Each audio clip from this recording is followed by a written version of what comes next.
Hello children, I am Abhishek and you are watching me at Bioscanner. पिछले video lecture में हमने class 11th की biology का chapter 1 the living world start किया था। उसको हमने सबसे पहले उसके अंदर कुछ बेसिक्स को पढ़ा था। बेसिक्स के बाद में हमने देखा था कि लिविंग ऑर्गेनिजम्स के अंदर सिमिलैरिटीज किस तरह से हैं और हमारे क्या व्यू पॉइंट्स डेवलप हुए, यानी कि हमने एंथ्रोपोसेंट्रिक और इकोसेंट्रिक व्यूज को समझा था। आज के वीडियो लेक्चर में हम देखेंगे कि लाइफ क्या है, लिविंग ऑर्गेनिजम्स किसको कहा जा सकता है, क्या लिविंग ऑर्गेनिजम्स के कैरेक्टरिस्टिक फीचर्स होते हैं, लिविंग ऑर्गेनिजम्स की कुछ डेफिनेशंस को हम समझेंगे और 4 बेसिक फीचर्स होंगे जिनको आज हम डिस्कस करेंगे। सबसे पहले हम डिस्कस करेंगे कि लिविंग ऑर्गेनिज्म के अंदर डेफिनेट शेप एंड साइज होता है। उसके अलावा लिविंग ऑर्गेनिजम्स की जो बॉडी होती है उसके अंदर प्रॉपर ऑर्गेनाइजेशन प्रेजेंट है। नेक्स्ट हम समझेंगे कि लिविंग ऑर्गेनिजम्स की जो सबसे स्मॉलेस्ट यूनिट है वो सेल है और वो सेलुलर लेवल ऑर्गेनाइजेशन उनके अंदर प्रेजेंट है। और फोर्थ कैरेक्टरिस्टिक फीचर जो होता है लिविंग ऑर्गेनिजम्स का, दैट इज प्रोटोप्लाज्म। उसके बारे में आज के वीडियो लेक्चर में हम जानेंगे। आई होप आप उस वीडियो लेक्चर को पूरा देखेंगे, एंड तक देखेंगे और मेरे वीडियो लेक्चर को आप लाइक, शेयर और सब्सक्राइब करेंगे। अगर आपको कोई डाउट, कोई शंका रहती है, आप कमेंट बॉक्स में उसको पूछें, मैं उसका आंसर दूंगा, मैं उसे रिप्लाई करूंगा। तो चलिए आज का वीडियो लेक्चर स्टार्ट करते हैं। चलिए पढ़ते हैं।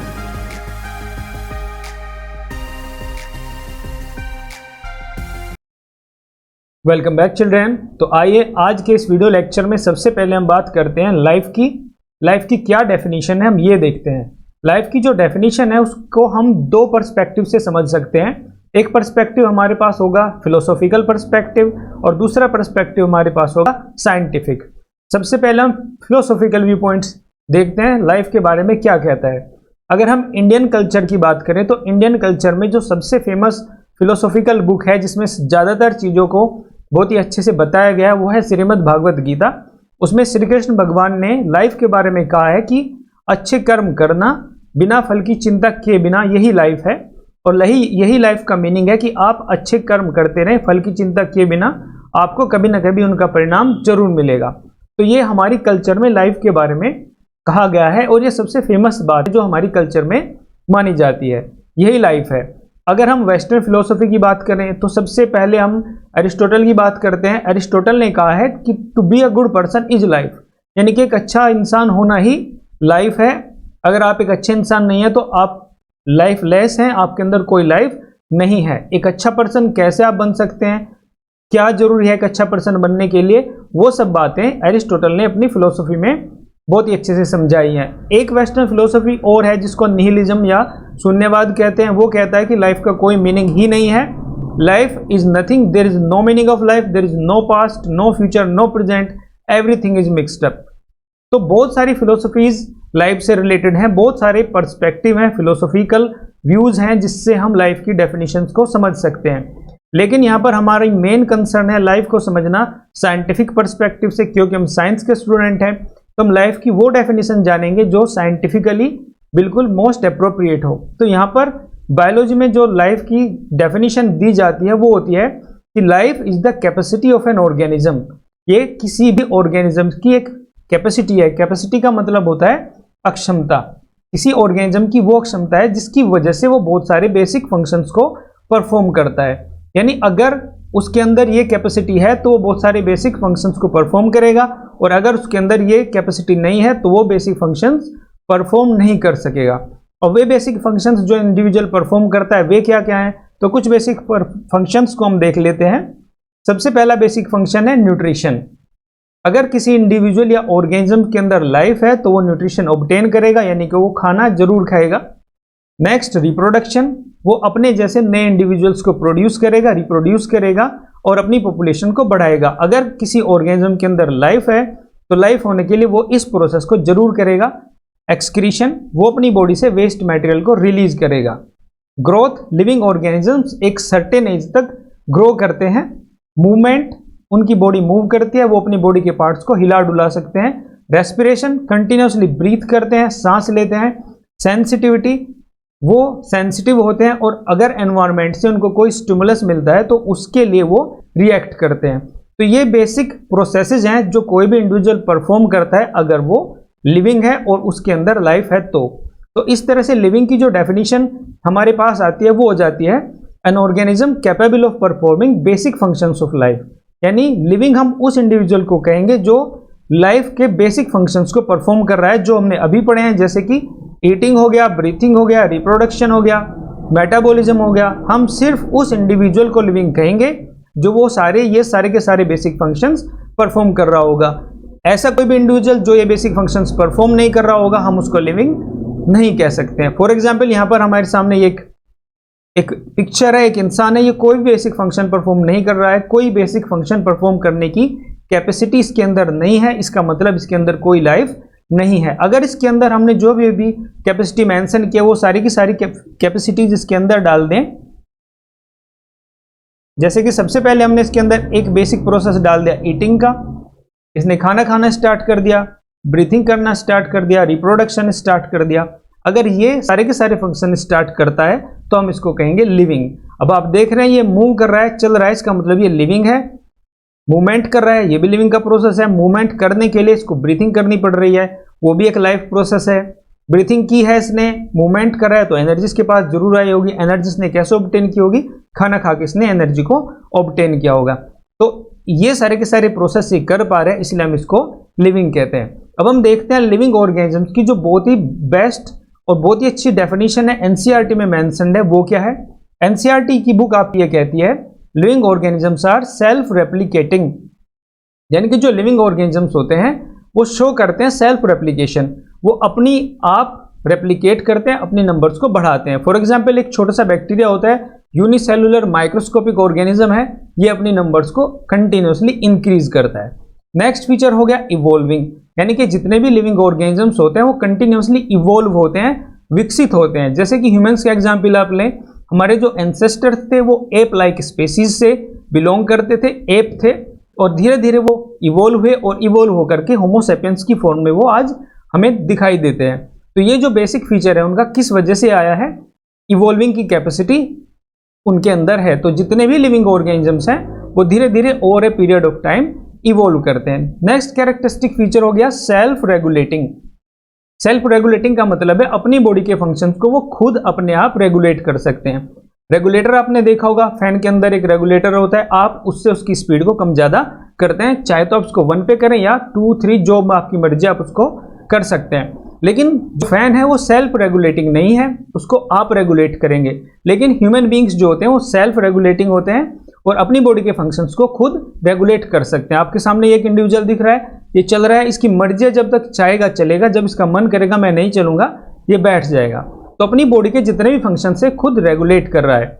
इंटरैक्टिव सिस्टम्स, यानी कि ये एक दूसरे से इंटरैक्ट कर सकते हैं, दूसरे ऑर्गेनिज्म से भी इंटरैक्ट कर सकते हैं, आपस में ये इंटरेक्शन क्रिएट करते हैं। ये भी इनका एक मेन कैरेक्टरिस्टिक फीचर होता है। इसके अलावा एनसीईआरटी ये कहता है कि लिविंग बींग्स वो होंगे जो रिस्पॉन्ड करेंगे एक्सटर्नल स्टिमुलस को, यानी बाहर के एनवायरनमेंट में कोई चेंज आएगा, कोई बाहर से कोई ऐसी चीज दिखाई देगी जो डिफरेंट हो, तो उसी के लिए लिविंग ऑर्गेनिजम्स रिस्पॉन्स देंगे। जैसे कि आपने कोई ऐसी चीज देखी जो आपने अभी पहले कभी नहीं देखी है, आप उसको या तो देख कर डर जाएंगे या शौक की स्थिति में आ जाएंगे। तो यही सब जो चीजें बाहर के एनवायरनमेंट में घटित होती हैं उनको हम स्टिमुलस कहते हैं। और जितने भी लिविंग बींग्स होते हैं वो बाहर से अगर कोई भी स्टिमुलस उनको मिलता है तो उसके लिए वो रिस्पॉन्ड करते हैं। Stimulus means change in environment, यानी कि जिस नॉर्मल एनवायरनमेंट में अभी तक वो जी रहे थे उसमें से कोई भी परिवर्तन अगर आ जाए तो उसके लिए वो रिएक्ट करेंगे और रिएक्शन उनकी फेस पर दिखाई देती है। तो ये डेफिनेशन हो गई एनसीईआरटी की, आपको अच्छे से आपको लर्न करनी है, बहुत ही अच्छी डेफिनेशन है। इसमें लिविंग बींग्स को अच्छे से समझा दिया गया है कि लिविंग आप किसको कहेंगे। अब हम देखते हैं कुछ कैरेक्टरिस्टिक फीचर्स के लिविंग ऑर्गेनिजम्स के, यानी लिविंग ऑर्गेनिज्म हमने समझ लिया है कि उसके अंदर लाइफ होती है, वो कुछ बेसिक फंक्शंस को परफॉर्म कर रहा है। अब उसके अंदर कौन से वे कैरेक्टरिस्टिक्स हैं, बहुत सारे फीचर्स हैं जिनके बेसिस पर हम कह सकें कि जो इंडिविजुअल आपके सामने है वो लिविंग है। अब हम वो पढ़ेंगे। तो सबसे पहले जो कैरेक्टरिस्टिक फीचर यहाँ पर दिया जाता है वो होता है डेफिनिट शेप एंड साइज, यानी कि जो लिविंग ऑर्गेनिज्म होते हैं उनकी जो शेप और साइज होते हैं वो एक निश्चित होते हैं। शेप का मतलब है कि कोई भी चीज है राउंडेड हो सकती है, सर्कुलर हो सकती है, ओवल हो सकती है, रेक्टेंगुलर हो सकती है, ये शेप होती है। तो नॉन लिविंग थिंग्स किसी भी शेप में हो सकती है, लेकिन जो लिविंग बींग्स होंगे उनकी जो शेप होगी बिल्कुल डेफिनिट होगी। एक एलिफेंट की जो शेप है वो अपने जैसी है, आप देख के पहचान जाएंगे कि ये एलिफेंट है आपके सामने, और एक एलिफेंट कभी भी आपको क्रोकोडाइल की शेप में नहीं दिखाई देगा, यानी कि ये एलिफेंट है, इसकी शेप डेफिनिट है, क्रोकोडाइल की भी शेप डेफिनिट है और दोनों की जो शेप है वो एक दूसरे से अलग अलग है। इसके अलावा बात करते हैं हम साइज की। साइज का मतलब होता है कोई भी चीज कितनी बड़ी है या कितनी छोटी है। तो लिविंग ऑर्गेनिजम्स का एक डेफिनिट साइज होता है। एक डेफिनिट साइज का मतलब यह है कि उनके जो साइज है सबके अलग अलग होंगे और एक निश्चित होगा। जैसे कि एक रेट है, रेट एक छोटा एनिमल है, यानी कि it is a small animal, तो इसका साइज और शेप बिल्कुल डेफिनिट हो गई। ये एक छोटा एनिमल है। कंपेयर करें हम इसको एलिफेंट से, elephant is a large animal. कभी भी एक रेट एलिफेंट जितना बड़ा नहीं हो सकता है। तो ये कैरेक्टरिस्टिक फीचर हो गया लिविंग ऑर्गेनिजम्स का, to have a definite shape and size. अब एक डेफिनिट शेप एंड साइज होने की वजह से लिविंग ऑर्गेनिज्म को मोर्फ्स भी कहा जाता है। मोर्फ्स मीन्स होता है फॉर्म। अब इनके पास एक डेफिनिट फॉर्म प्रेजेंट है, इसलिए हम इनको मोर्फ्स कहते हैं। ये एक मॉर्फोलॉजिकल फॉर्म शो करते हैं। अगर इसको कंपेयर करें नॉन लिविंग थिंग्स से, नॉन लिविंग थिंग्स की कोई डेफिनिट शेप नहीं होती है, इसलिए हम इनको एमोर्फस या फॉर्मलेस भी कहते हैं। डेफिनिट शेप एंड साइज के बाद में अब हम अगले कैरेक्टरिस्टिक फीचर की बात करते हैं, जो है ऑर्गेनाइजेशन। जनरल टर्म में ऑर्गेनाइजेशन का मतलब होता है a group of people working together, यानी कि एक बिजनेस ऑर्गेनाइजेशन हो सकती है, एक गवर्नमेंट ऑर्गेनाइजेशन हो सकती है। उसमें बहुत सारे लोग एक ग्रुप की फॉर्म में किसी पार्टिकुलर काम को कर रहे होते हैं। जैसे कि गवर्नमेंट एक ऑर्गेनाइजेशन है तो उसके अंदर अलग अलग छोटे छोटे ग्रुप्स प्रेजेंट है। उसके अंदर एक फाइनेंस मिनिस्ट्री होगी जो पूरे देश का फाइनेंस का काम देखेगी, बजट पेश करेगी। एजुकेशन मिनिस्ट्री होगी जो एजुकेशन से रिलेटेड चीज़ों को वर्क करेगी। फॉरेन मिनिस्ट्री होगी वो हमारे फॉरेन अफेयर्स के बारे में देखेगी, कैसे किस कंट्री के साथ हमारे किस तरह के संबंध चल रहे हैं। तो इस तरह से जो एक स्ट्रक्चर तैयार होती है छोटी छोटी यूनिट्स को मिला करके, उसको हम ऑर्गेनाइजेशन कहते हैं। तो ये लिविंग ऑर्गेनिज्म का भी बहुत ही इंपॉर्टेंट कैरेक्टरिस्टिक फीचर है कि लिविंग ऑर्गेनिजम्स ऑर्गेनाइज्ड होते हैं, ऑर्गेनाइजेशन शो करते हैं। उनके अंदर ऑर्गेनाइजेशन कैसी होती है? स्मॉलर यूनिट्स एंड सब यूनिट्स की, यानी लिविंग ऑर्गेनिजम्स की जो बॉडी होती है छोटी छोटी सब यूनिट्स की मिलके बनी होती है। और इन छोटी छोटी सब यूनिट्स की वजह से ही उनको ऑर्गेनिज्म कहा जाता है, क्योंकि एज ए होल जब छोटी छोटी यूनिट्स मिलती हैं तो एक कंप्लीट ऑर्गेनाइजेशन उनकी डेवलप हो जाती है। यहाँ पर एक ह्यूमन बीइंग का एग्जाम्पल आप देख रहे हैं, ये इसकी बॉडी है। अगर हम इस इंडिविजुअल की बॉडी को इंटरनली एग्जामिन करके देखें तो बहुत सारे ऑर्गन्स हम देखेंगे। यहाँ पर एक ऑर्गन हम देखेंगे नेक के अंदर, थायराइड ग्लैंड होती है। ये थायरोक्सिन हार्मोन सेक्रेट करती है जो हमारी बॉडी में वेट कंट्रोल करता है, प्रोटीन सिंथेसिस में हेल्प करता है। इसके बाद में आप देखें यहाँ पर ये लंग्स प्रेजेंट है, लंग्स हेल्प करते हैं ब्रीथिंग में। इसके नीचे यहाँ पर लिवर प्रेजेंट है। लिवर को आप जानते होंगे, लिवर का काम होता है बॉडी में से वेस्ट मटेरियल्स का डिटॉक्सिफिकेशन करना और डाइजेशन में हेल्प करना। यहाँ पर इंटेस्टाइन प्रेजेंट है, large and small intestine. Intestine जो फूड डाइजेस्ट होकर स्टमक से आता है उसको एब्जॉर्प्शन में हेल्प करती है। सबसे ऊपर यहाँ पर दिखाया गया ब्रेन प्रेजेंट है। ब्रेन पूरी बॉडी को कंट्रोल करता है। हार्ट पूरी बॉडी के अंदर ब्लड को पंप करता है। स्टमक का काम आप सभी जानते हैं, ये हमारे फूड को डाइजेस्ट करता है। इसके बाद में आ गए यहाँ पर किडनीज का फंक्शन होता है हमारे ब्लड में से नाइट्रोजनस वेस्ट को रिमूव करना और उनको यूरिनरी ब्लैडर में इकट्ठा करना। यूरिनरी ब्लैडर में जो किडनी ने वेस्ट इकट्ठा किया है वो इसको बॉडी से बाहर निकाल लेता है। तो इस तरह से आप देख रहे हैं हमारी बॉडी भी एक ऑर्गेनाइजेशन की फॉर्म में काम कर रही है। यहाँ पर छोटी छोटी सी सब यूनिट्स हैं जिनका सबका अपना एक निश्चित फंक्शन है और वो सब फंक्शन को कंप्लीट कर रही है। तो ये जो फीचर है, कैरेक्टरिस्टिक फीचर है, ये लिविंग बींग्स में मिलता है। नॉन लिविंग थिंग्स के अंदर ऐसी कोई पार्टिकुलर स्पेसिफिक ऑर्गेनाइजेशन प्रेजेंट नहीं होती है। अब हम देखते हैं लेवल्स ऑफ ऑर्गेनाइजेशन, यानी कि एक अलग अलग स्तर होते हैं। हिंदी में अगर हम इसको समझें तो अलग अलग स्तर होते हैं। पूरी की पूरी ऑर्गेनाइजेशन के छोटे छोटे पार्ट, छोटे छोटे स्टेप्स होते हैं। जैसे हम एक स्कूल का एग्जाम्पल लेते हैं। आप स्कूल में जाते हैं तो आपको क्लास में पढ़ाने के लिए टीचर्स आते हैं। टीचर्स आपको पढ़ाते हैं, आपका सिलेबस कंप्लीट कराते हैं। टीचर्स के ऊपर कोऑर्डिनेटर होते हैं जो टीचर्स को काम को देखते हैं, यानी कौन सा टीचर किस क्लास में जा रहा है, किस पीरियड को पढ़ा रहा है, आज कौन सी क्लास खाली जा रही है, किस क्लास में किस टीचर को भेजना है। ये काम कोऑर्डिनेटर्स का होता है। कोऑर्डिनेटर्स के ऊपर प्रिंसिपल होता है, कब स्कूल की लीव रहेगी, कौन टीचर टाइम से नहीं आ रहे हैं, कौन बच्चा सही तरह से फीस जमा नहीं कर रहा है, कौन डिसिप्लिन नहीं रख रहा है। ये काम प्रिंसिपल का होता है। और प्रिंसिपल से आगे अगला जो लेवल आता है ये मैनेजमेंट का लेवल आता है। मैनेजमेंट का काम होता है पूरे स्कूल को मैनेज करना, सारी चीज़ों को देखना, किसी चीज़ की कमी है, किसी चीज़ की जरूरत है तो वो स्कूल को प्रोवाइड कराना। तो यहाँ पर आपने देखा है कि स्कूल में हमने 4 लेवल्स देखे हैं। These levels are present in a school. इसी तरह से, ठीक इसी तरह से लिविंग ऑर्गेनिजम्स की बॉडी के अंदर भी ऑर्गेनाइजेशन लेवल्स में प्रेजेंट होते हैं। अब हम देखते हैं लिविंग ऑर्गेनिजम्स के अंदर कैसे ये ऑर्गेनाइजेशन प्रेजेंट है। तो लिविंग ऑर्गेनिजम्स के अंदर जो ऑर्गेनाइजेशन प्रेजेंट है वो 3 लेवल्स की ऑर्गेनाइजेशन प्रेजेंट है। सबसे पहला इसका लेवल होता है सेलुलर लेवल, दूसरा tissue level and third is organ system level. यानी कि सबसे पहले सबसे लोअर लेवल पर आती है सेल्स। बहुत सारी सेल्स प्रेजेंट हो सकते हैं या किसी ऑर्गेनिज्म के अंदर एक सेल भी होती है। कुछ ऑर्गेनिजम्स के अंदर बहुत सारी सेल्स होंगी। जब बहुत सारी सेल्स एक साथ मिलकर काम करना स्टार्ट करेंगी तब वे टिश्यू फॉर्मेशन करती हैं, तो वो ऑर्गेनाइजेशन होती है टिश्यू लेवल ऑफ ऑर्गेनाइजेशन। जब बहुत सारे टिश्यू एक साथ एक फंक्शन को करना स्टार्ट कर देते हैं, जैसे कि आपने अभी देखा है जो गले में थायराइड ग्लैंड थी उसके सारे के सारे जो सेल्स हैं या मिलकर टिश्यू की फॉर्मेशन उन्होंने किया, उन सब का काम है हॉर्मोन्स को रिलीज करना। तो इस तरह से एक ऑर्गन लेवल ऑर्गेनाइजेशन डेवलप हो जाती है। ये तीनों के तीनों जो लेवल्स प्रेजेंट है लिविंग ऑर्गेनिजम्स में, इनकी हेल्प से पूरी की पूरी बॉडी की फॉर्मेशन होती है और ये एक बहुत ही इंपॉर्टेंट फीचर हो जाता है लिविंग ऑर्गेनिजम्स का। सेलुलर लेवल पे आप देखते हैं बैक्टीरिया यूनिसेलुलर ऑर्गेनिज्म है, इसके पास एक ही सेल है। दूसरा एग्जांपल आप देखते हैं स्पंज का। स्पंज के अंदर बहुत सारी सेल्स हैं एक साथ मिलकर काम कर रहे हैं, लेकिन ऑर्गन कोई नहीं है, सिर्फ वो टिश्यू लेवल की ऑर्गेनाइजेशन उसके अंदर प्रेजेंट है। तीसरे लेवल ऑफ ऑर्गेनाइजेशन आप देख रहे हैं बहुत सारे ऑर्गन्स जो लार्ज एनिमल्स हैं उनके अंदर प्रेजेंट है और वे फंक्शन कर रहे हैं। तो जितने भी लिविंग ऑर्गेनिजम्स आप देखेंगे पढ़ेंगे उनके अंदर ये 3 लेवल्स होंगे ऑर्गेनाइजेशन के, cellular level, tissue level and organ system level. अब हम देखते हैं सेलुलर लेवल जो होता है, सेलुलर लेवल में जो सेलुलर लेवल ऑर्गेनाइजेशन है उसको बनाता कौन है। किसी भी इंडिविजुअल की, किसी भी लिविंग ऑर्गेनिज्म की जो सेलुलर लेवल है उसके पार्ट होते हैं छोटी छोटी सी सेल्स। और हमारी बॉडी जितने भी लिविंग ऑर्गेनिजम्स हैं उनकी बॉडी छोटी छोटी सेल्स से मिलकर बनी होती है। सेल्स को बिल्डिंग ब्लॉक्स भी कहा जाता है, यानी कि सबसे छोटा स्मॉलेस्ट पार्ट जो है हमारी बॉडी का सेल होता है। और ये सेलुलर लेवल हर लिविंग ऑर्गेनिज्म में प्रेजेंट होगा। नॉन लिविंग थिंग्स के पास कोई भी सेल जैसी स्ट्रक्चर नहीं होती है। नेक्स्ट फीचर की बात करें, नेक्स्ट फीचर होता है प्रोटोप्लाज्म की प्रेजेंस होना।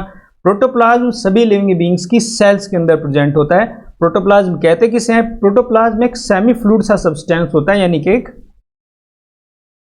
चिपचिपा सा सब्सटेंस होता है जो प्लाज्मा मेम्ब्रेन से लेकर के, ये जो सबसे बाहर की लेयर है सेल की प्लाज्मा मेम्ब्रेन है, यहां से लेकर के पूरी सेल के अंदर प्रेजेंट होता है up to the nucleus. Nucleus तक ये प्रेजेंट होता है, इसको हम प्रोटोप्लाज्म कहते हैं। अब यहाँ पर 3 साइंटिस्ट के नाम इंपॉर्टेंट है जो आपको लर्न करने और समझने हैं। सबसे पहले आते हैं डुजार्डिन। डुजार्डिन वो साइंटिस्ट थे जिन्होंने डिस्कवर किया था कि प्रोटोप्लाज्म जैसा कोई हमारी बॉडी में सिस्टम या ऑर्गन प्रेजेंट है। तो उन्होंने डिस्कवर किया प्रोटोप्लाज्म को, लेकिन उन्होंने नाम रखा इसका सार्कोड। तो डुजार्डिन ने प्रोटोप्लाज्म का नाम रख दिया सार्कोड। उसके बाद में नेक्स्ट है परकिंजे।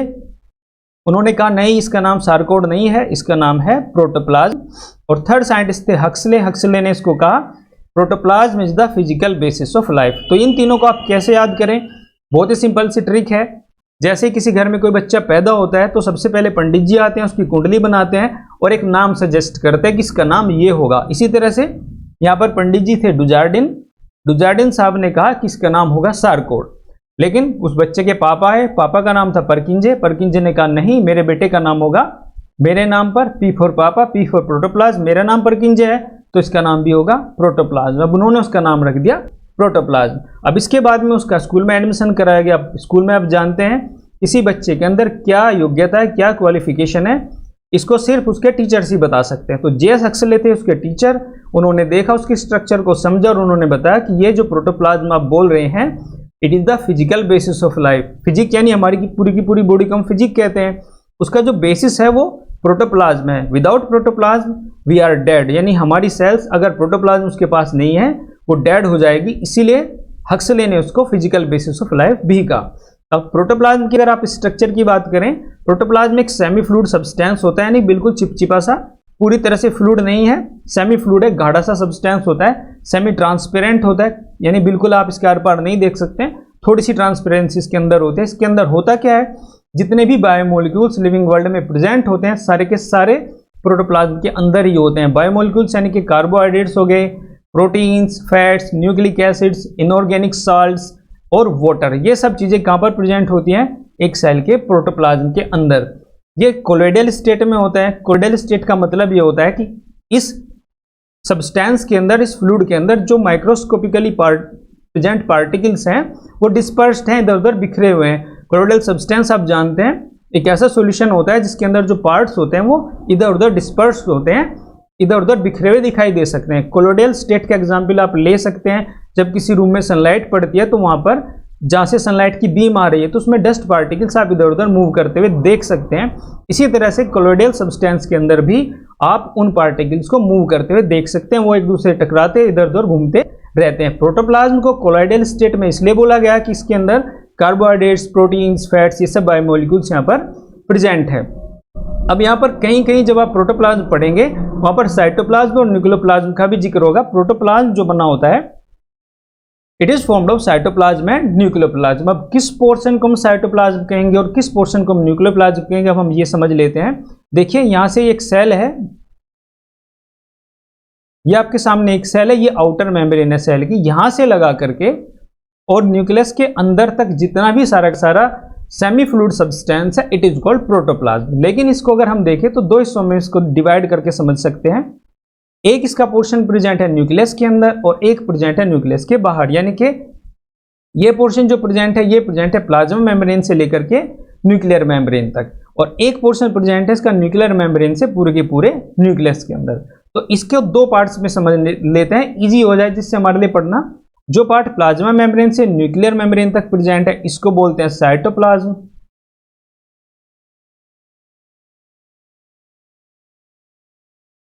This is cytoplasm. और जो पार्ट प्रोटोप्लाज्म का न्यूक्लियस के अंदर प्रेजेंट है इट इज कॉल्ड न्यूक्लियोप्लाज्म।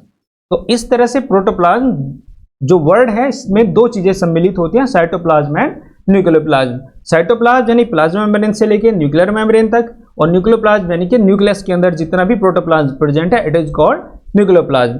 अब प्रोटोप्लास्ट क्या होता है, कभी कभी आपकी बुक्स में आप देखेंगे जब आप सेल बायोलॉजी पढ़ेंगे उसमें एक टर्म प्रोटोप्लास्ट का यूज किया जाएगा, कोई घबराने वाली बात नहीं है। जो प्लांट सेल्स होती हैं और जो बैक्टीरियल सेल्स होती हैं उनके पास प्लाज्मा मेम्ब्रेन के अलावा एक और लेयर प्रेजेंट होती है जिसको कहा जाता है सेल वॉल। ये आप देख रहे हैं यहाँ पर सेल मेम्ब्रेन, यानी प्लाज्मा मेम्ब्रेन को ही सेल मेम्ब्रेन भी कहते हैं। अब ये एक एनिमल सेल है, अगर हम प्लांट सेल की बात करें तो उसकी सेल मेम्ब्रेन के बाहर की तरफ एक मेम्ब्रेन प्रेजेंट है, it is called cell wall. ये प्रेजेंट होती है बैक्टीरिया के अंदर, प्लांट्स के अंदर और कुछ फंजाई के अंदर। अब ये सेल वॉल अगर हम रिमूव कर दें तो जो स्ट्रक्चर हमारे पास बचेगी, जो हमें मिलेगी, हम उसको कहेंगे प्रोटोप्लास्ट। तो ये हो गए प्रोटोप्लाज्म, प्रोटोप्लास्ट, इनकी सारी की सारी कैरेक्टरिस्टिक फीचर्स, इनकी प्रॉपर्टीज क्या होती हैं। अब हम देख रहे हैं इस चैप्टर की थोड़ी सी समरी में हमने सबसे पहले पढ़ा लाइफ की डेफिनेशन को, यानी किसी ऑर्गेनिज्म की वो कैपेसिटी जिसकी हेल्प से वो बहुत सारी एक्टिविटीज करते हैं उसको हम लाइफ कहते हैं, और वो इंडिविजुअल जो सारी एक्टिविटीज कर सकता है हम उसको लिविंग कहते हैं। लिविंग की डेफिनेशन एनसीईआरटी ने दी, सेल्फ रेप्लिकेटिंग यानी जो अपने आप सेल्फ रेप्लिकेशन कर सकते हैं, इवॉल्विंग कंटिन्यूसली इवॉल्व होते हैं, सेल्फ रेगुलेटिंग यानी अपनी बॉडी को खुद अपने आप रेगुलेट कर सकते हैं, और एक्सटर्नल स्टिमुलाई को रिस्पॉन्स दे सकते हैं। ऐसे इंडिविजुअल्स को हम लिविंग कहेंगे। लिविंग ऑर्गेनिज्म के कुछ कैरेक्टरिस्टिक फीचर्स आज के वीडियो लेक्चर में हमने समझे। सबसे पहले हमने समझा इनके पास डेफिनिट शेप एंड साइज होती है, उनका शेप और साइज बिल्कुल निश्चित होता है। रेट का शेप साइज डेफिनिट है, रेट जैसा होगा, एलिफेंट जैसा होगा। एक प्रॉपर इनके पास फॉर्म होते हैं इसलिए हम इनको एमोर्फस कहते हैं। नॉन लिविंग थिंग्स को हम एमोर्फस इसलिए कहते हैं क्योंकि उनके पास कोई प्रॉपर मॉर्फोलॉजिकल स्ट्रक्चर प्रेजेंट नहीं होती है।